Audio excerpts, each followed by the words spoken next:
ఇది ప్రజాస్వామ్యానికి ప్రమాదం. 2 minutes.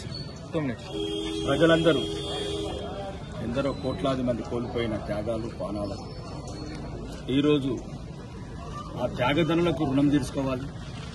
ఆ త్యాగదనులు కోట్లాది మంది భారతదేశాన్ని బానిసల నుంచి విముక్తి చేసిన ఈ స్వాతంత్రాన్ని కాపాడుకోవాలంటే ప్రతి ఒక్కరూ ఈ పోలింగ్ బూత్లోకి వచ్చి తమ ఓటుకు వినియోగించుకోవాలి. ముఖ్యంగా ఈరోజు దేశం కష్టకాలంలో ఉంది. ప్రపంచమంతా కక్షగట్టింది. గౌరవనీయ ప్రధానమంత్రి నరేంద్ర మోడీ గారికి ఈరోజు ఈ దేశ ప్రజల సహకారం అవసరం.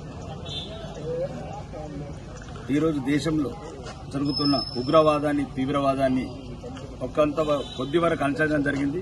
మళ్లీ ఒకసారి అవకాశం ఇస్తే ఏదైతే పెట్టుకోకపోతున్న ఉగ్రవాదము, తీవ్రవాదము, దేశద్రోహులు, విదేశాల నుంచి దేశం మీద కక్ష కట్టిన మిగతా దేశాలందరికీ ఒక గుణపాఠం అవుతుంది. దయచేసి తమ ప్రజాస్వామ్యయుతమైన ఓటుకు వినియోగించుకొని ఈ భారత ప్రజాస్వామ్యాన్ని కాపాడాలని కోరుకుంటున్నాం. బోలో భారత్ మాతాకి.